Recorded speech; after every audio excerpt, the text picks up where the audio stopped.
Welcome to the Scrum.org Community Podcast, a podcast from the home of Scrum. In this podcast, we feature professional Scrum trainers and other Scrum practitioners sharing their stories and experiences to help learn from the experience of others.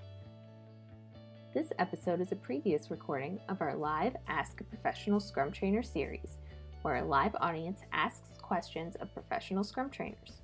We hope you enjoy this episode. Hello, everyone. Welcome to Ask a PST Professional Scrum Trainer.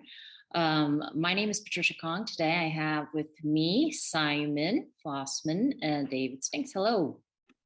Hi, Patricia. Hey.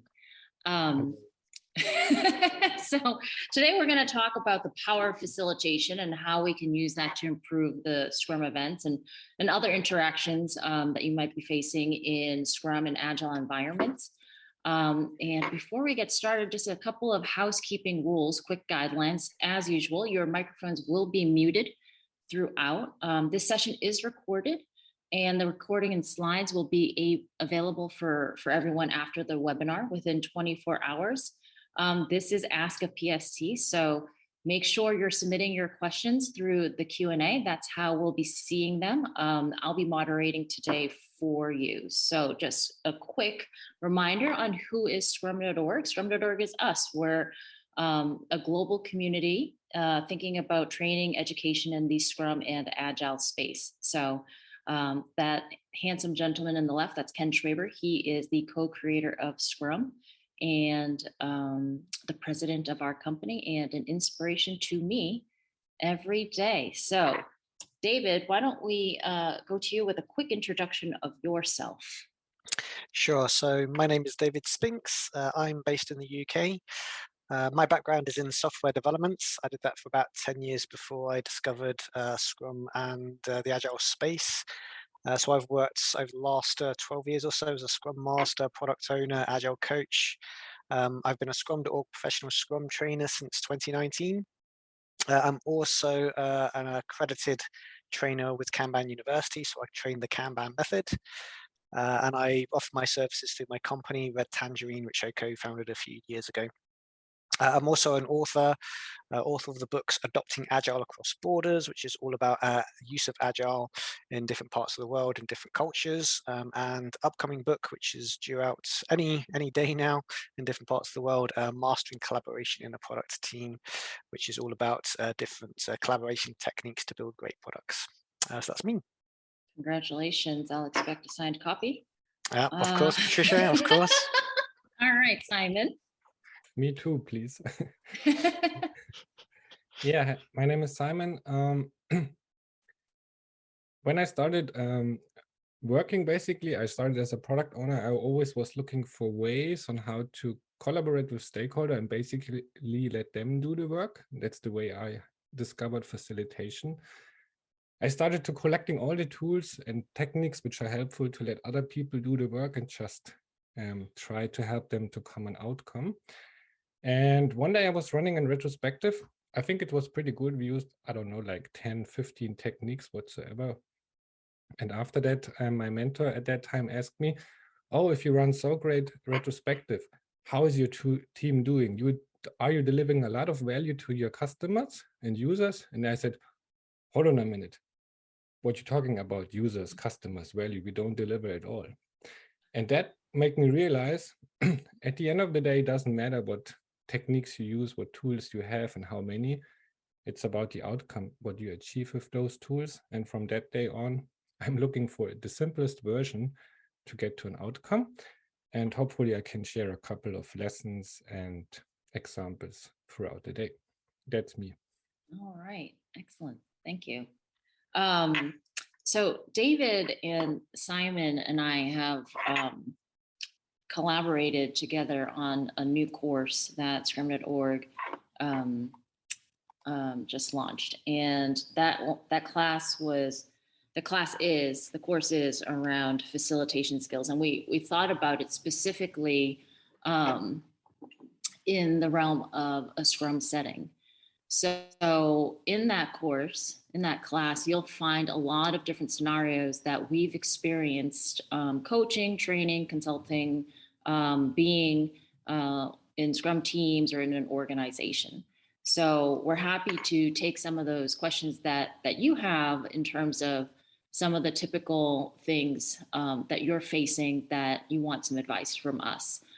One of the things that David Spinks and I just did recently was a webinar on the notion of alignment and facilitating conversations around alignment. That we think there's alignment, but you know, at the end of the day, everybody kind of retracts and we don't agree. And we talked through why is that. And so we had a lot of questions, and one of them I'd like to carry forward was really around this notion of a goal. So for instance, when you're in sprint planning, and instead of asking David, I'm going to ask Simon because he likes hard questions. How do you think about facilitation in the team, and what could be improved when you get into the situation where you're in sprint planning and the team gets to the end and they talk about all these things and they just can't agree on a sprint goal? And the dynamics that you have in there obviously are the different accountabilities, right? And the different values. So you think about commitment. People can't agree to a goal. What does that mean? You think about the product owner. Should the product owner just say, hey, this is the goal, we're moving forward? I've certainly done that. So what is your suggestion, and how do you think about that in terms of facilitation? Yeah, that's an interesting one. I had this a couple of times. So it was it's how it's written in the Scrum Guide, that the product owner proposes a sprint goal and more or less the developer commit to it, which is not true. So the Scrum Guide more mentions that the whole team commits to the goal. And at that team, it was like that. Product owner proposes a goal, and the team or the rest of the team has to commit to it. And it never lasted long. Most of the time, the sprint planning took ages, and none of them really committed to the goal because everybody thought, okay, that's not feasible, that's not doable. And one way I changed this was, it was a tough idea. I asked everybody at the beginning of the planning to come up with a sprint goal, not just the product owner. So we had 10 people in the team, then we had 10 different goals. And now we looked at, so how can we converge those different goals? So where are the similarities? Where are the differences, and why? So we spent a lot of time thinking about the goal, but on the long run, this helped the team actually to own the decision, which resulted more in a commitment towards it. One structure you can use here, for instance, I guess everybody knows this one, is this 1, 2 for all, where you give everybody a minute in silence to think about a goal, then pair up with other person, try to combine those goals or refine it even more, and then enforce some. So you can really quickly generate 2 to 3 goals. And that's something you can start with. So starting with that, so you talked about liberating structure 1, 2 for all, and that's a great way. They come in, and you know, let's assume there's a safe environment. It's not about, oh, we're coming up with this goal, nobody really cares what I say anyways. Let's remove some of that environment needs to exist. That's a different conversation maybe, and if there's more questions about it, we can answer that. What happens when you end up with those 2, 3, 4, 5 goals, or 3 goals? Because we talked about the converging, how would you decide which one then is the sprint goal? Because the other thing that you can end up, that we're familiar with, is a list of sprint goals. Yes. David, do you want to take that, or Simon? Yeah, that's certainly something I see a lot, and even going so far where some Scrum teams might bring in 7 product backlog items into a sprint, and then they're making each one of those a sprint goal as well. That's something that I've seen a lot. Just a very simple question I would ask that group is, what's the most important? What's the most valuable one out of those goals? Because in Scrum, there's nothing that says we can't work on other things. We just need to create that focus around that one thing. So that'd be my question. Out of these goals that we've identified, as a group with the product owner collaboratively, can we decide what is the most important, what's the most valuable? That's our sprint goal. Everything else is a bonus. So we can still bring that into the sprint planning, but we want to create that focus on that one thing. What I wouldn't want to see is this just mash up, try and then combine this big long goal and we're having to write a paragraph to describe it, because again, we're losing that focus. Oh, well, David, that's nice that you mentioned that, because one of the follow-up questions that we're getting and we're asking at PST is how do you form a sprint goal, and what is the difference? I'm going to just change this a little bit from the guest question. What's the difference between an okay sprint goal and a great sprint goal, or a bad sprint goal and a great sprint? So you just talked about a paragraph, not a great sprint goal. Yeah. Because a lot of that and how we plan and how we work towards things, that's going to dictate the daily scrums. That's going to dictate all these other things that we have to facilitate. So David first, maybe, and then Simon, you can give an example also. I think one of the important things, probably the big important thing, but one of the big important things that came out of the latest version of the Scrum Guide was the product goal. So having that clear vision from the product owner, this is what we're working towards, this is the vision for the product. So I think asking that question, how does the sprint goal that we're crafting during sprint planning, how does that take us on a step towards that product goal? So keeping that product goal in mind, I think, is important. And again, I think it's, again, having transparency of where we are, what's the current state of the increments, what's the next step. And again, I think being close to not just thinking about what's on our product backlog, but what do our users experience. So again, it's not just what's happening in sprint planning, it's what the feedback we're getting from the sprint reviews as well. So I think all of these things fit together. So I think, again, bringing it back to stakeholder feedback and what customers are actually saying is should be helping to feed into those decisions. Mm-hmm. Simon, do you have examples maybe of just a sprint goal? Yeah, so from a general perspective, I think Scrum is not about work, it's more about value. And this should also guide you in this for sprint goal creation and every other goal. And what does value mean? It's the easiest way to start that you solve something, a problem for a user or a customer. So start with that in mind. It's a good indication for value. And I had a team where we had a lot of activity-based goals. So what are we doing? Provide some features, some test environment. And one thing what we did in order to get the value perspective a little bit more is, instead of providing the user a logging functionality to our platform, the goal was, I don't know, 10 users are logged in successfully on the platform. It looks like a small change, but it's a whole nother ball game now, because you need to find users who are actually logging into the platform. And this is more value or outcome focused.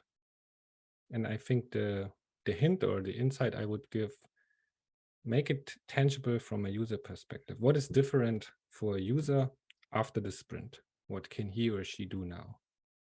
That would be a tip.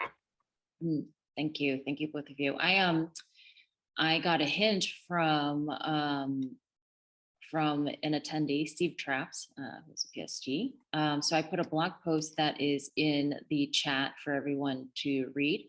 And for me, as the person who breathes evidence-based management, I echo what you're talking about in terms of outcomes, thinking about that, and why are we doing something. I even like to state my PBIs that way, but there's a lot on Scrum.org, and goal creating is hard. So that's something that's definitely important to have facilitated conversations about.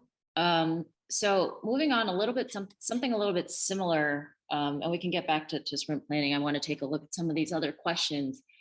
Is Simon, you and I talked about the process of sprint planning and the sprint retrospective being kind of similar. So one of the questions that we have here is, what do you do when no one is participating or sharing their opinion in the sprint retrospective? What facilitation techniques might you use? And I'll take it further and say, what if that means that during the sprint, you're actually not trying to improve anything? Okay, this one is a difficult one without any context. So there could be a million reasons why that's the case. So the first one is maybe people are quiet. Maybe the people itself are a little bit more quiet. Maybe they need a little bit more time to think, and so you rush them. And not everybody likes to create sticky notes or something like that. Sometimes it's really about the conversation. You need to find the right style for the right people. This is hard. That could be one issue. And other thing what you could try, I think, is if people are having a hard time to speaking up, maybe you miss a little bit of psychological safety in that direction. Maybe you tried with something very different. There's the idea of a TRIS, or which we call Create a Disaster, where you start with a what could we do in order to make everything even more worse. That's something you could try to lose up people a little bit, because everybody knows, okay, this will not happen, so I can make something up which opens up the people. So that could be the immediately step what you can do. But also you should look at the surroundings. So what happens outside of the team, which creates conditions like that in your sprint retrospective? That's also something we could investigate a little bit more. David, do you have some different techniques too that you like to use, just and maybe think about the value of participation and participatory environments? Yeah, I see this question a lot, and it gets asked in a lot of our training classes quite a lot as well. For me, I think about what is the goal, and for me, the goal for me is not, as a facilitator, it's not to have everybody contributing or speaking. For me, I want to make sure that the ideas are coming out. So if someone is introverted and they don't feel like they can add value, or they don't feel like they need to contribute, I think we should think about our Scrum value of respecting that person to have that stance. That's fine. But what troubles me is if there is a good idea lurking and that doesn't come out. So for me, like I say, the goal isn't to get everybody speaking, it's to make sure that there's the right environment to allow ideas to surface. So again, as Simon says, it depends very much on context. What's the environment like? Do people feel psychologically safe? I might use techniques where people can just put their thoughts anonymously, maybe a suggestion box or something like that is available during the sprint, that people can just put anonymous ideas in, and then we open it up during the sprint and just go through it as a group. We don't know where that idea came from, but it kind of kicks off that conversation. Or even in the retrospective itself, have people just add ideas on post-it notes and put them on a board, and maybe do some sort of affinity map technique where give a few minutes for everybody to think about, we can use classic retrospective techniques like what went well, what didn't go well, capture your thoughts on post-it notes anonymously. We just put them on a board. We don't care where the thoughts have come from. Then we can arrange and look for where we've got duplicates, or where we can form groups around themes, etc. And then that's starting the conversation as a group together. Why do we as a collective, why have we got that sense emerging? May I add something? Please do. And then please answer the other part of my question. It's when you take a retrospective item into the sprint and you don't see any movement on that, what would that signal to the team and maybe the person who's facilitating some of the events? Before we continue, I think we should clarify the understanding of the word facilitation. If I'm not mistaken, it's French, and it means something making it easy for the team, I would say. Facile means easy, yeah. Yeah, making it easy for the team. So I would see it as making it easy for the team to come to a specific outcome. So oftentimes the outcome is given if you think of Scrum events. So at the sprint planning, we want to have a sprint goal and so on. And now if you combine this idea with a general idea in sports or general in software development, if something is hard, you need to do it more often. Okay, if you have a hard time to release to production, you should do it more often. And the idea of the sprint retrospective is not beneficial or not effective. Maybe you need to do it more often. And one easy way, why not do a retrospective every day? Just a very small one to get people used to it, to share their observations about a day, something like that. So it's like a kind of behavior change. Because oftentimes And what I see, retrospective is such a big thing, 3 hours, the whole team, different room. And this makes a little bit, whoa, what shall I do here now? And if you make it a little bit more like a ritual, like every day, it's quite natural. That's also something you could change. Do it every day at the end of the workday. Everybody provides a short feedback about the day. Then you have something. Okay, now the other question, what happens or what should we do as facilitator if the team does not pick up the retrospective improvement item? Yeah. Sure. So what would first you of look all, at? Yeah. So there are a couple of, maybe we need to clarify the context. So the first thing, what is very important to understand, even if you do sprints, the world does not magically slow down.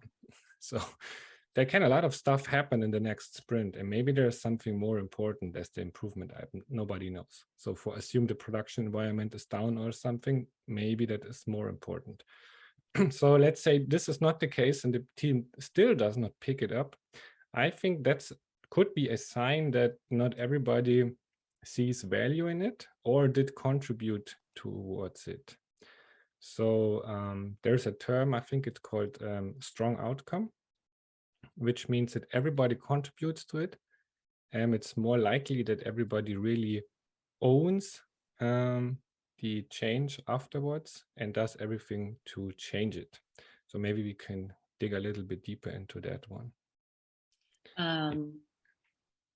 I think with the number of questions, we're gonna just hold off on that just for a minute. But I do want to get us at least have that come across around the notion of strong outcome and facilitation and weak outcomes.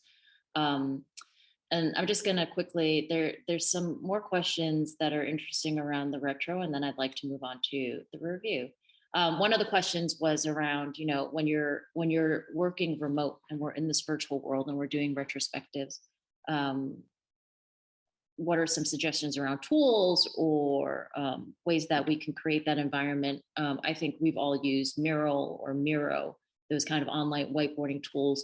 Mural, at least for me, has a place where when you're voting and doing things, you can go into an anonymous, I guess. You can kind of ghost it and then people can contribute that way. So that's something there. There's something interesting, and David, you and I have talked about this around the notion of icebreakers in retrospective. So one, the question is, do you have any suggestions on icebreakers in general? And two, what should we watch out in terms of icebreakers? And I'm thinking about the recent class that you just had.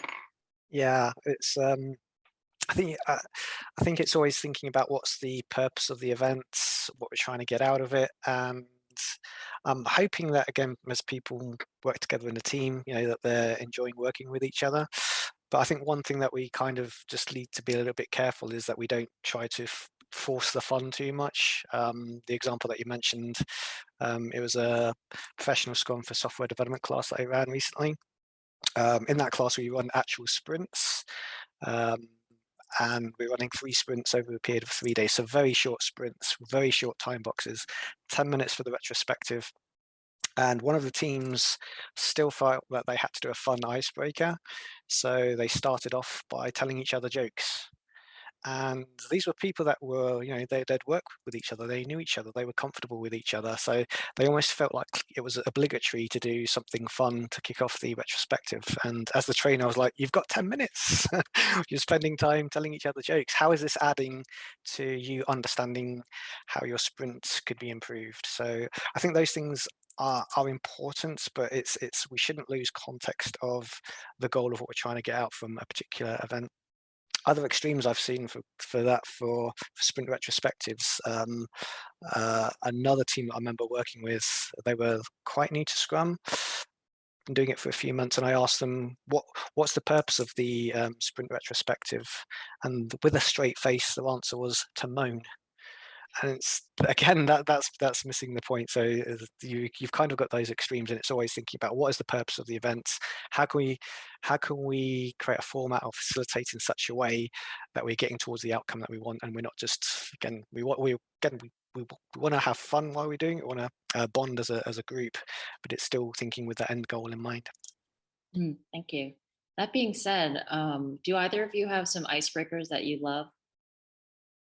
And I guess it would depend on context. Is this a new group, or is this maybe just an icebreaker for, maybe just for a new team coming together, or you're coming into a new group?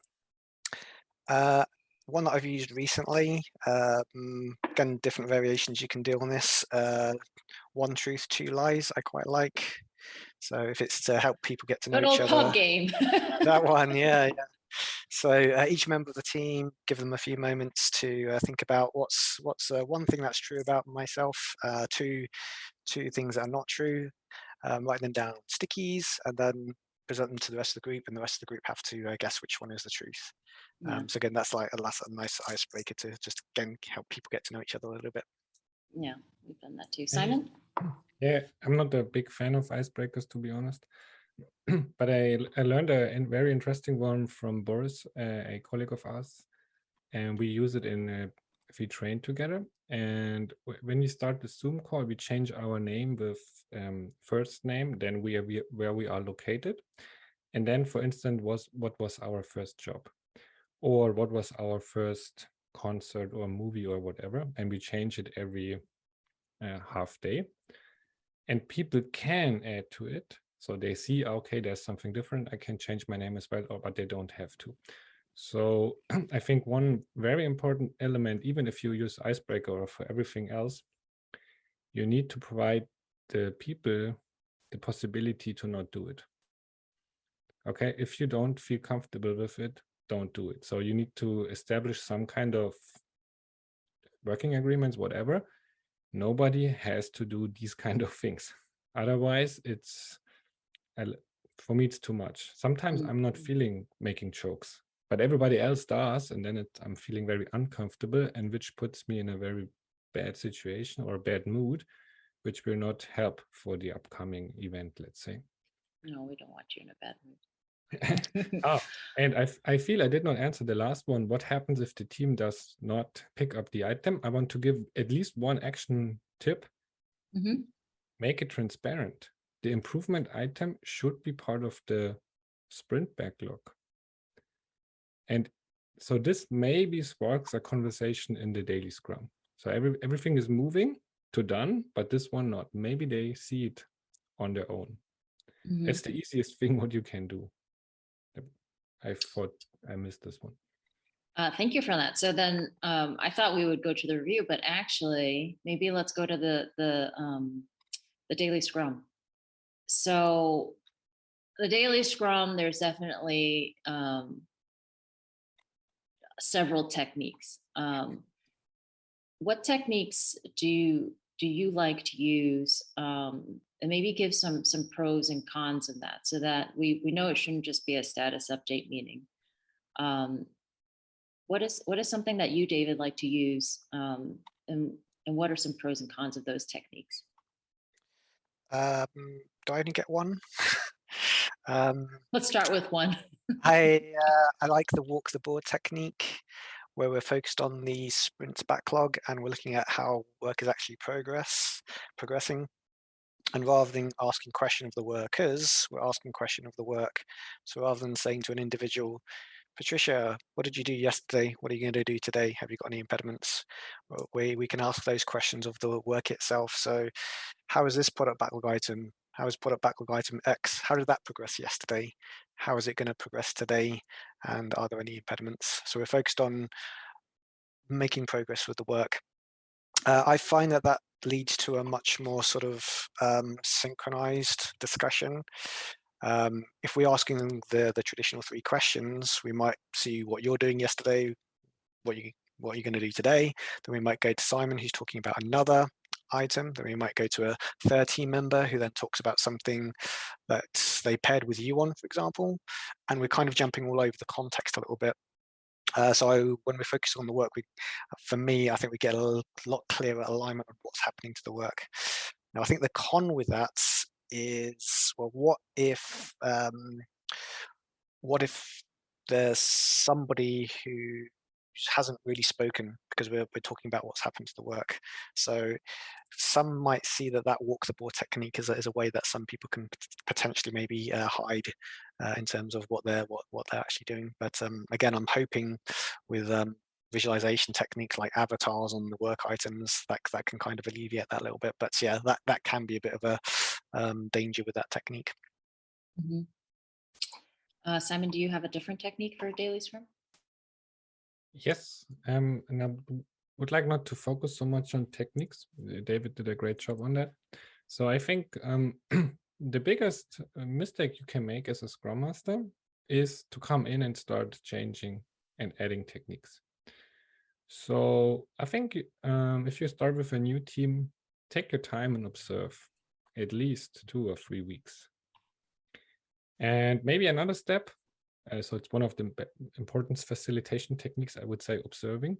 And the next thing is assume good intent. There's a big likelihood that the people do not know how to make it better because they don't know what the outcome of the daily Scrum should actually be.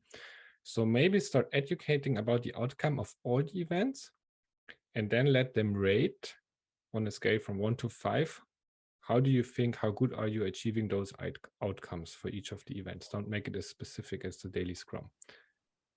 And then if the daily Scrum has a rating, a low rating, then maybe, can I help you? And now you can start changing something, because I see so many people who just adding techniques, and I don't think now it's facilitation because they make it even harder for the team. Okay, you say, okay, you make something wrong, you need to do it like that, and so on. And with this approach, I think you are more helpful. So you do a better facilitation job. And then we can use what we already heard from David. But I think the first step is the important one.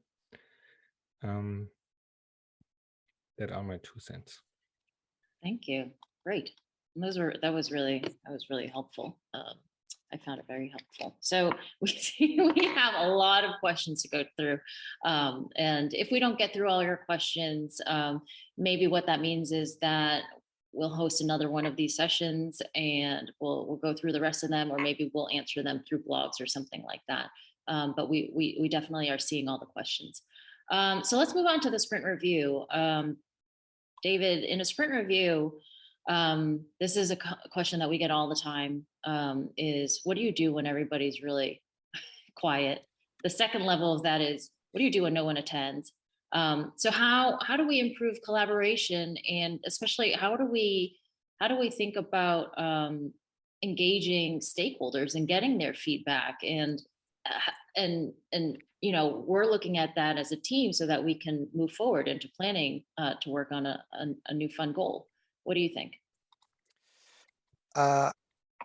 In terms of getting people to attend, again, I was involved in a conversation very recently about that particular company who's suffering from that problem. The advice used to be bring cake. That always used to work. If there's food, if there's cake, if there's biscuits, people are kind of drawn to that. That technique has kind of fallen by the wayside as we've been more remote. I think when we talk about the purpose of the sprint review to get feedback from our stakeholders, we use this term stakeholder quite generally. I think a useful technique to do is stakeholder mapping, where it's identifying your different types of stakeholders and how do they need to be kept informed. Because some of them, yes, they've got interest in your product, but maybe, for example, only from a financial point of view. So do they need to come to the sprint review? Maybe not, maybe just sending them a regular report. So it's identifying the different types of stakeholders, maybe looking for different groups and coming up with a plan on how you can interact with which ones. So we're really interested in those stakeholders that are highly interested and could have a big impact on our product. Those are the ones that we need in the sprint review. And it comes back to transparency again. So I think it's useful to maybe we can record the sprint review. Maybe we can produce some meeting minutes. Maybe we can produce a report on how the product backlog has been adapted as a result of the conversations in sprint review. And this is what's happened in the sprint review. If you want to have skin in the game in terms of influencing the product backlog, then you need to be an attendee. That's what we're trying to communicate. If you're not there, if you're just kind of throwing requests over the sort of fence at the team, you're not really going to be treated as potentially a first-class stakeholder as some of the other by the product owner, as potentially some of those other stakeholders. So again, there's an education piece here talking about what the purpose of the sprint review is, and again, educating in terms of, is that formal opportunity for the stakeholders to have that touch point with the Scrum team. And if they want to influence the product backlog, this is the best way to do it. So there's some interesting, thank you for that. There's some interesting resources that listeners might find interesting. I think we did do a webinar on facilitation techniques for the sprint review, and this was a big topic about attendance and some different techniques to use there. And there's certainly there's a vlog by Ravi Verma, actually, David, that's called "Why Won't Anybody Come to My Parties?" So maybe that's a helpful thing, and we'll see where those are. Simon, did you have anything that you want to add? Yes. So I assume you're a Scrum Master. We need to understand this facilitation has limitations.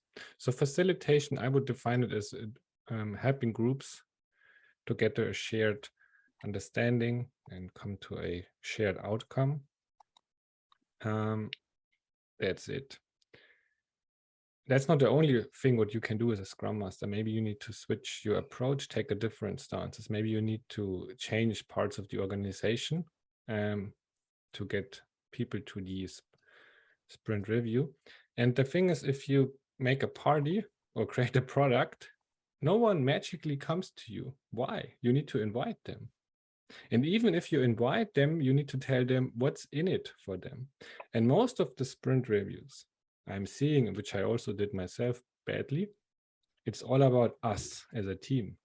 Nobody cares about you as a team from a stakeholder perspective. What's in it for me from a stakeholder? So gather those information, and if you present those information in the sprint review, it's more likely that people are coming. Thank you.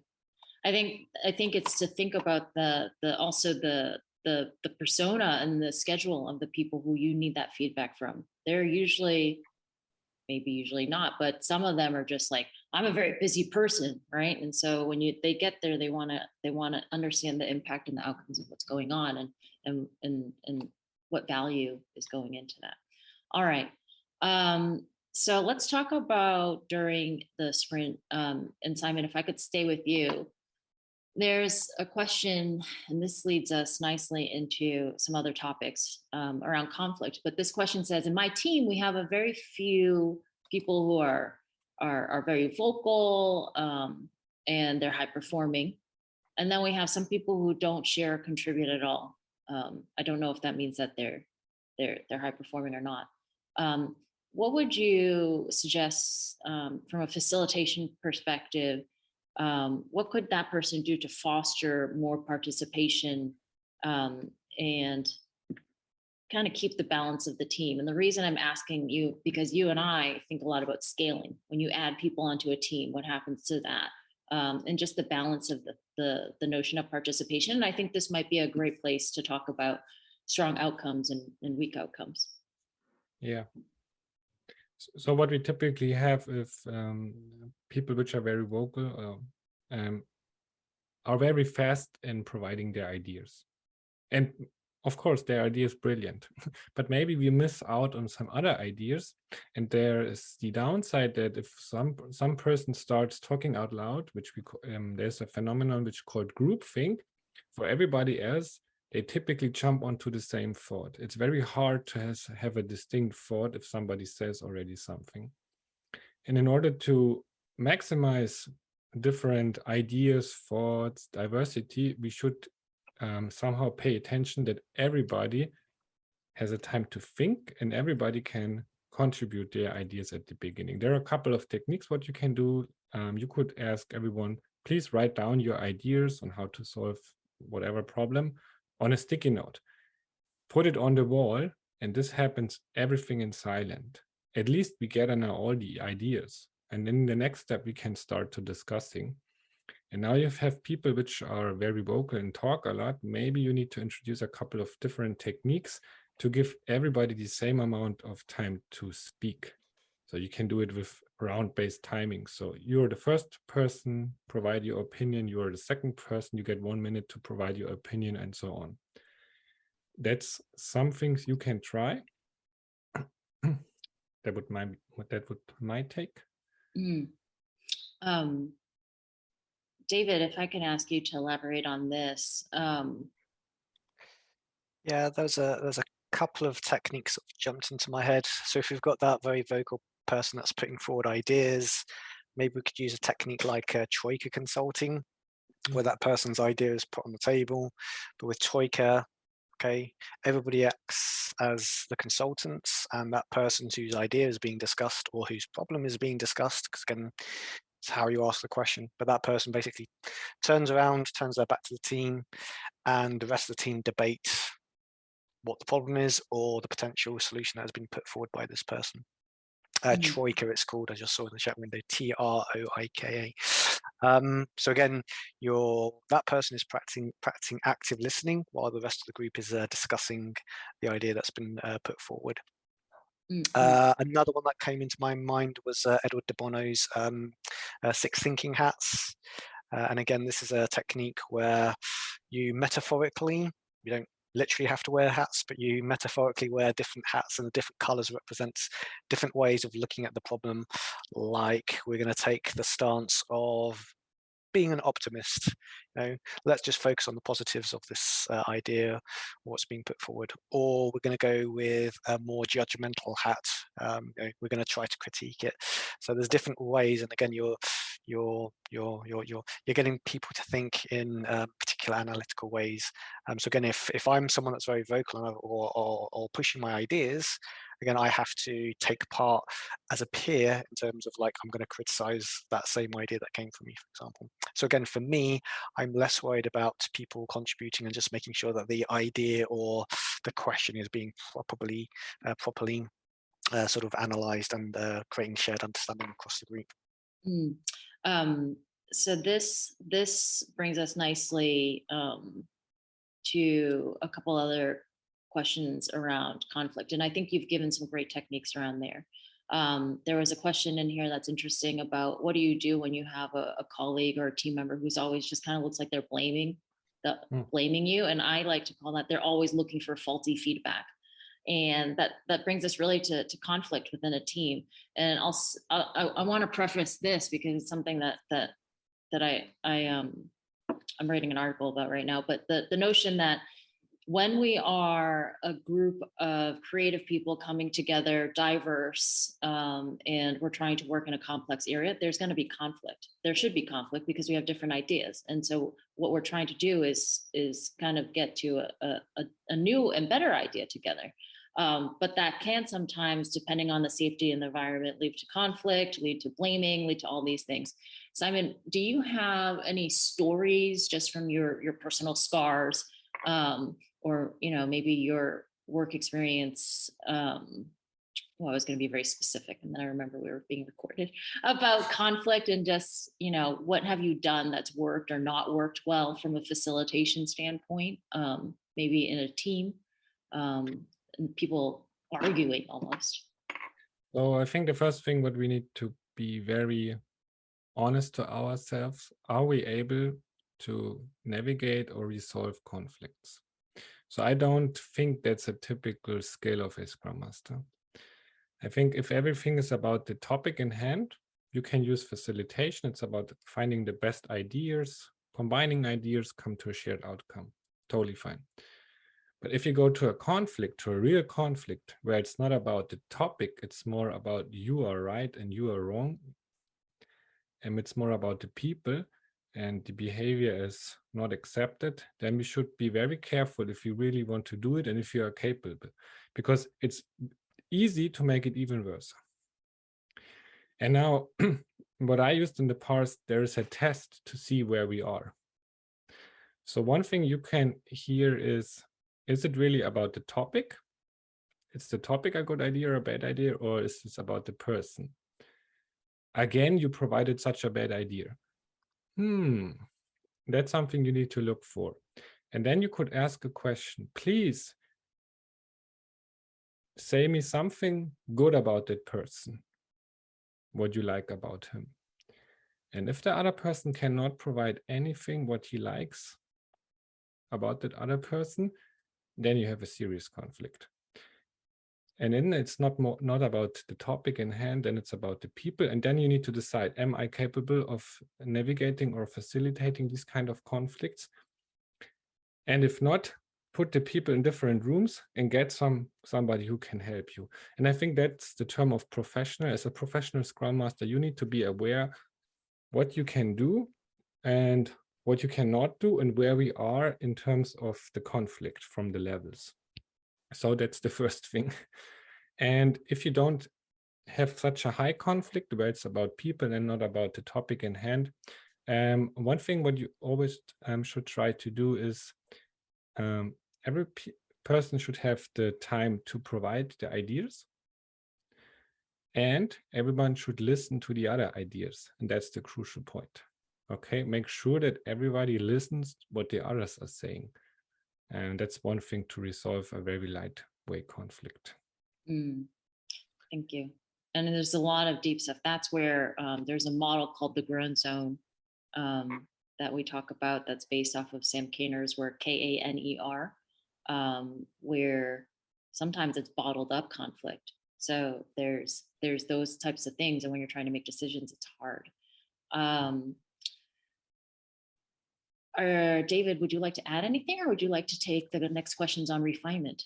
I think I would just add as well that I've seen conflicts where it's actually between different members of the team, but also the team and the Scrum Master as well. And I think it's important to remember when we're talking about facilitation, it's not just the Scrum Master's job.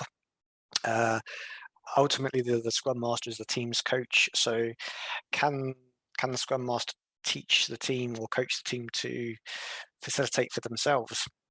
And I think if we can get into that sort of place, then we're in a really sort of healthy position. So can we get the developers facilitating their own daily scrums, for example? So it's not always about the Scrum Master. I think it's important to add. Oh, so you wanted these questions instead. So I'll let the audience know where I'm going to go with this. We're going to talk about facilitation and who facilitates on the team and the notion of neutrality. I think we should talk about refinement, and then we'll come back to facilitation in general. There's still so many questions. So then, David, can you talk about how if there's different people that can facilitate on a Scrum team? We want that. Can you then talk about neutrality and how do you participate? So, for instance, if I am the Scrum Master and I am facilitating the retrospective, what do I do? Because now we have another issue of conflict and safety. You talked about the team against the Scrum Master. Yeah, absolutely. So again, it's just recognizing that you do have this other hat to wear. You are, again, if as a Scrum team we're agreeing this retrospective, the Scrum Master is the facilitator. But remember, the Scrum Master is part of the Scrum team, so they're taking part as a peer. So yes, they should be taking part from the sense of they were involved in the sprints, hopefully. So again, I think it's again using the right sort of techniques. For example, if we look at, I'm not going to talk about retrospective, but if I look at something like if we're sizing using planning poker, for example, the Scrum Master can facilitate that, but if they're the Scrum Master, but they're also a developer, they can take part in the planning poker. So again, they might be running the events, but they're asking questions as a developer. They're doing their sizing as a developer as well. So the point is that they're running the meeting without sort of jumping in and saying, right, let's do planning poker. I think it's a 13, but let's see what everybody else thinks. No, it's still trying to remain neutral and running the event in such a way that they're keeping things flowing, but they're not sort of biasing or influencing the rest of the group because they're seen as the facilitator. Tricky to do, but I think it's just being aware of it, I think, is the first step. So in terms of the retrospective, again, if we're using a technique like 1, 2, 4, all, like Simon mentioned, or if we're using just capturing ideas on sticky notes and doing some sort of affinity mapping, again, the Scrum Master sort of just explaining this is a technique that we're going to do. I'm going to take part as a team member as well. Yeah, and making sure that that's clear and that people agree to that, I think, is important. All right, Simon, so you've had enough time to think about refinement now. I have a specific question here, and then please share more of your experience and techniques. So we've gone through some of the different events. Product backlog refinement, when we're going through the product backlog, is not an event, but it's pretty important leading up to planning. So this question is, we work with a lot of various external suppliers. We invite them into our refinements to discuss new projects. Good for you. How do I make sure that we keep a certain structure in these kind of sessions where we're facilitating these external suppliers in refinement? And I think in general, how do we facilitate the structure of refinement? Yeah, I think what we should start with every facilitation is what is actually the purpose? What is the goal? I don't know what the goal is in that specific refinement session. I think the general goal of refinement is to understand the product better, product backlog better. And here it could be more specific. So what is the actual outcome? I think the first thing what you can help the team to make it easier is to get what is the specific outcome we are looking for. That's the first thing. Now, if you have clarified this, now what could be possible steps to get there? So it could start, what is the time frame? So have you 1 hour, 2 hours, and so on? What things needs to be discussed? And so I would do it a little bit more dynamic and ask, so what are the topics you would like to discuss in order to get to that outcome? And maybe the next thing is, okay, how much time should we need for each of those topics? That would be a very lightweight approach. And then maybe we need to add on a little bit more and try to involve everyone and so on. But I think the first thing is you need to create some kind of frame for the refinement. So where do we go? What's the time box? Who should be here? Who should not be here? And so on. How do we make decisions? These would be my first idea to get started. I think an important concept that I'd share is that in terms of thinking about facilitation, it's not just what happens in that time box. When you're facilitating, it's what you do before and what you do after to make sure that we're meeting the outcome. And then having that agenda and structuring it definitely is important. So a little bit off of that, David, this one's an interesting question. Is there a particular facilitation technique that can be used to discuss the viability of new products among different teams, product engineering, to have more ideas, more discussions? And I'm thinking of that because of the work you do in design thinking and all your books. Yeah, it's a tricky one. Viability is quite a big word, and it could mean viability in terms of, is it technically viable? Is it viable in terms of, is there a market for the product? So it's part of the nature of the type of work that we do. We're dealing with a lot of unknowns. So really it's about what can we do to test the idea as cheaply and as quickly as possible, really. In Scrum, we talk about getting to a done increment every sprint so that we can put something into the customer's hands to release that value, but also get feedback on it. And I think a lot of thinking in the agile space is sort of based on this, but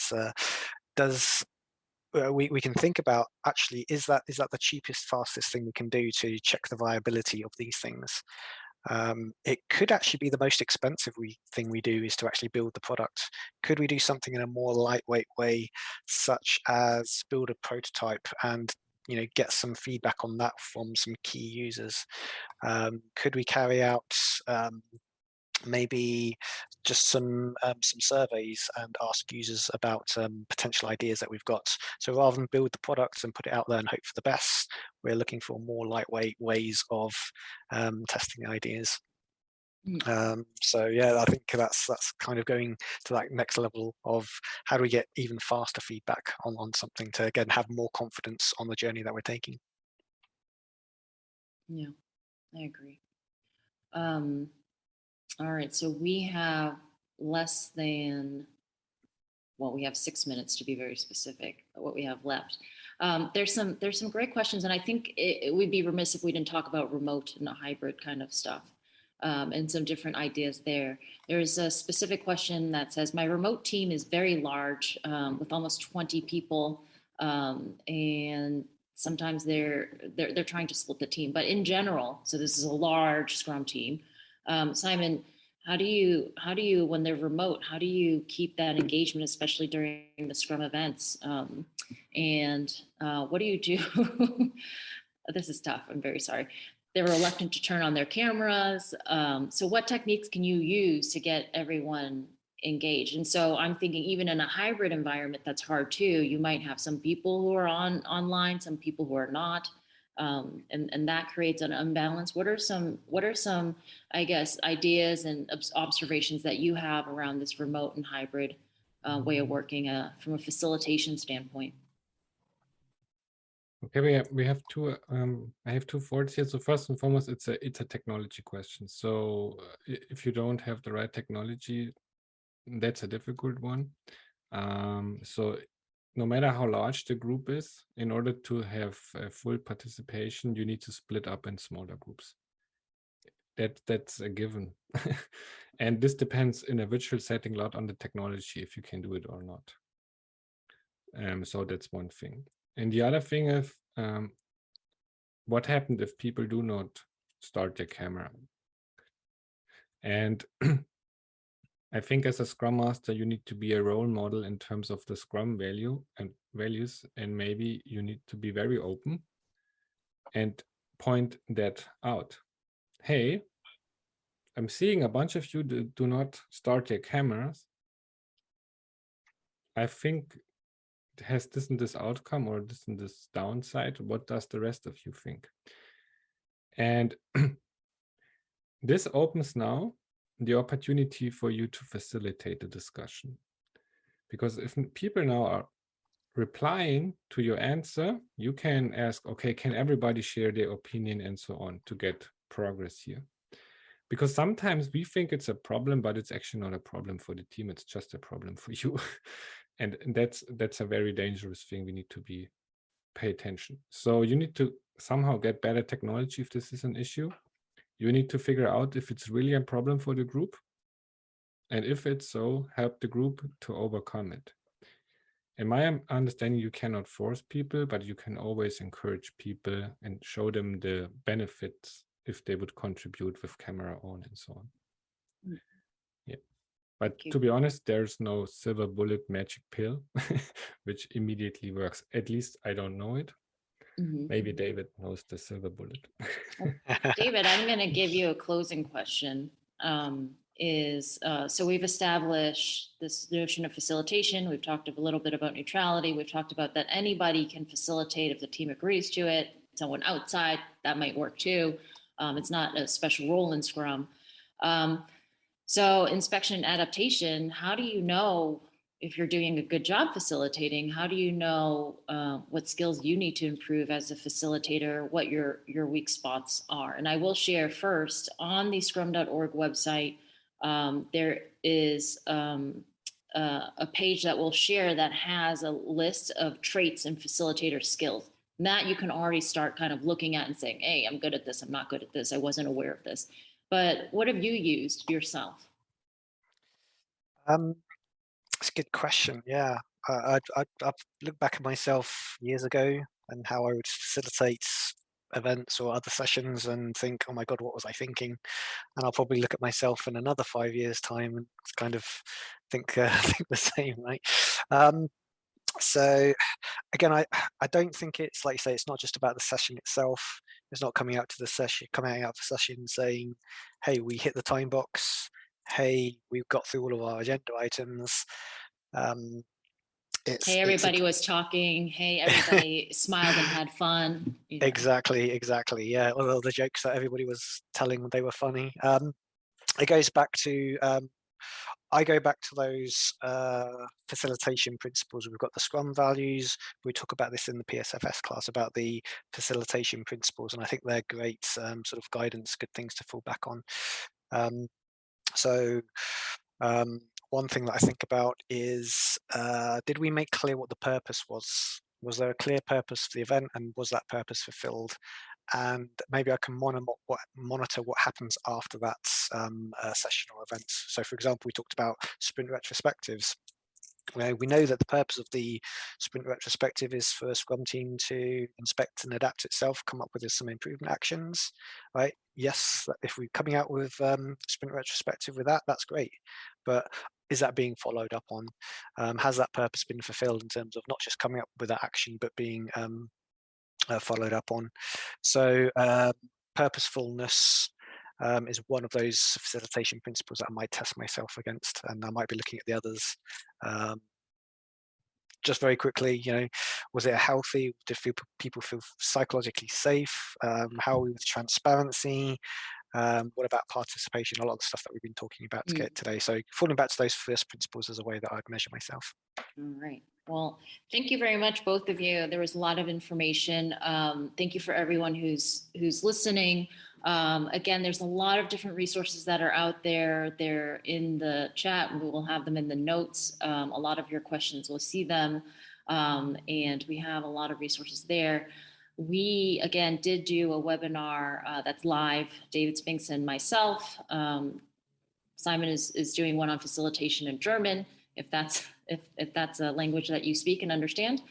So you can get more questions into him there. But thank you very much for attending, and we'll see you again soon.